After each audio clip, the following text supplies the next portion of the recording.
What's good, ladies and gents? Welcome to the MKO Pugilism Boxing channel, where we talk all things boxing. Remember to like, subscribe, hit the bell notification, put it on all so you get notified the very second that we drop new content on this channel.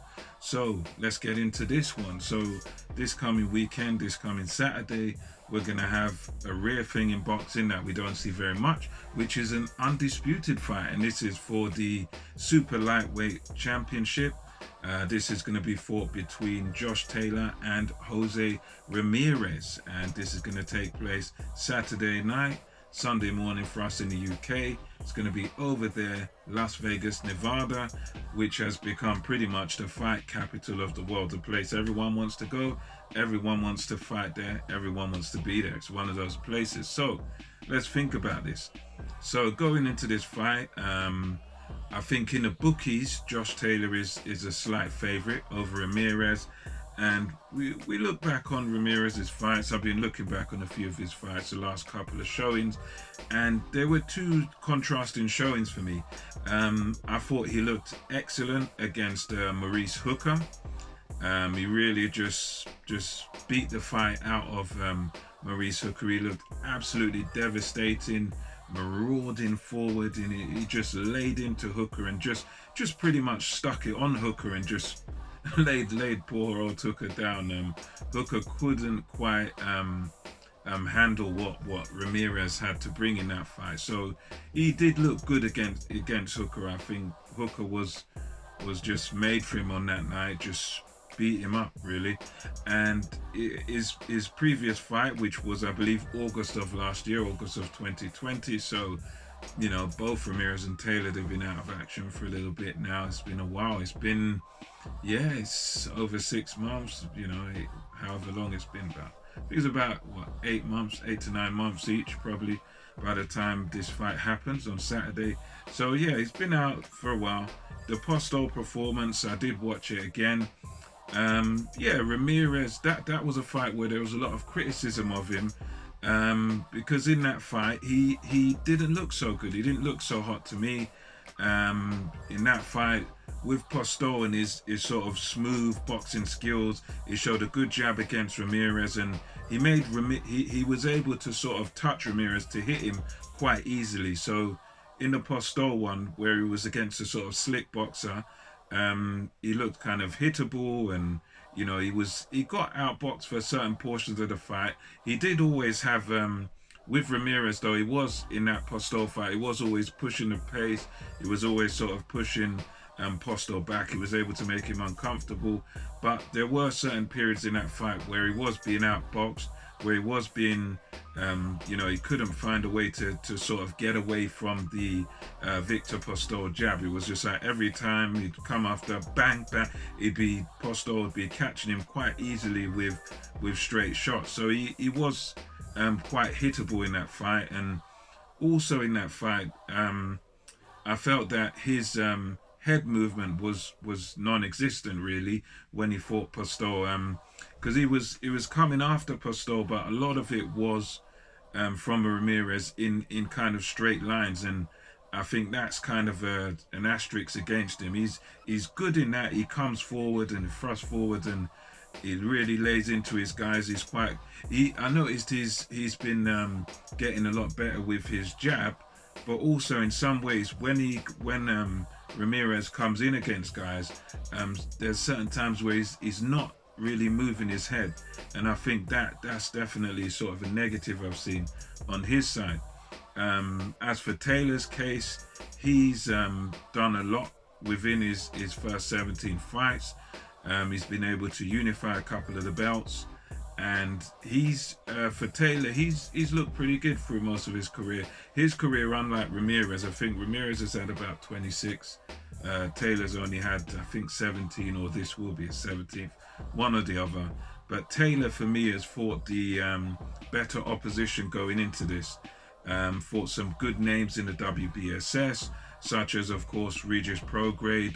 That was the last boxing match I actually went to see in person in O2 Arena out here in London. So he's definitely, opposition wise, I'd say Taylor's definitely fought the better guys in his, you know, second from last performance against Regis Prograis. That was a tough battle, a hard fight.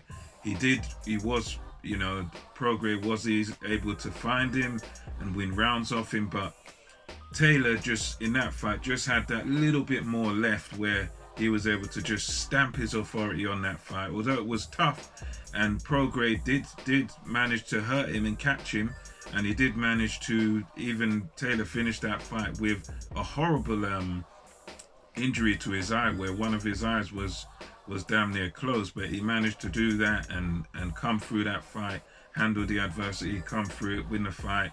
That was a good performance. And his very last performance, which was over here also in London, I believe, that was against this guy from Thailand, Kong Song, who came with a good knockout record, knocked people over and stuff. But he had that he's from Thailand, he had that sort of upright style, and he could punch a bit, he could hit a bit, but you could see there were certain holes in his style, and that was Taylor's last fight, and Taylor just literally just took him apart. It didn't last very long at all. It lasted a matter of seconds. I think Taylor just put him away within the first minute, if I'm not mistaken. There wasn't really much to see there. Taylor just come out, southpaw style, put the pressure on him a bit, and I believe it was a left hand. He just dug in a left hand, left hook to Kong Song's body, folded him in half, and Kong Song was just laying there. And that was the last performance of Taylor. So it's like, in terms of past form, past few fights, I think Taylor's definitely sort of looked the better fighter. This might not come into, this fight here. There's obviously different styles coming into play, but the last fights, I think Taylor's definitely looked the better in his last showings. And also in terms of his showing against a common opponent, because they've both fought Victor Postol, I'd say Taylor did struggle with Victor Postol, but he ultimately came out to look better. He came out slightly better. There wasn't really controversy over who won between Taylor and Postol, whereas with Ramirez there was a lot of talk about, some just felt that he got outboxed and maybe Postol should have been the winner. I think with that common opponent, Taylor definitely dealt with Postol better, and that was prior to Ramirez fighting him. So, another thing about Taylor is one thing that I think could be his undoing in this fight. Although he's a good boxer, he's tidy, good southpaw, he can be quite slick when he wants to be. But one thing he does love also is a tear up, as we call it over here. He loves toe-to-toe action. If you hit him and you land a good shot on him, he likes to come straight back at you. He likes to come back and repay you for what you've done to him. So I think that can be a good thing in certain fights, because you might need to grit it out. But at the same time, when you're facing a guy like Jose Ramirez, who that's his whole thing, to put it on you, to get you in one spot, bash you up from one spot, and to be in close quarters, to fight you in the pocket, you could play into his hands if that's what you like to do too. So Taylor, I think, that's one thing where I can say that might play into Ramirez's hands if his pride and his ego gets in the way, where it's like, you hit me with that shot, I'm gonna stay right there, let's have it out in the middle of the ring. That sort of thing, that sort of losing it will probably play into Ramirez's hands. Another point that I was watching on the fight with Teddy Atlas, they have a good program over there, and he said something about the traveling, and whether or not Taylor can travel. Taylor's fights are mostly sometimes the Americans, they think everyone's from London. Josh Taylor's actually from Scotland, but Teddy Atlas was making his point that how is he going to travel? Is he going to travel well? He's used to those big crowds over there in London, and most of his big moments have been there with his big crowds, and now he's coming over to America. Is he going to be able to deal with that?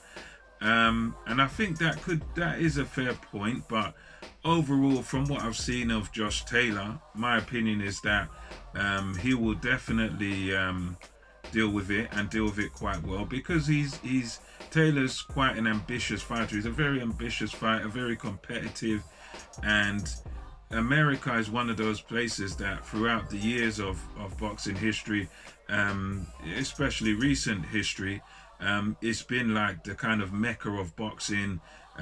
All the heavyweights want to go to America. It's always an ambition for boxers, and I think Taylor's no exception. He's a guy that he would have grown up as a kid dreaming to fight in America, dreaming to fight in Las Vegas, and he's now got his opportunity, and I think Taylor will revel in it. I think he'll really relish the opportunity to fight in America.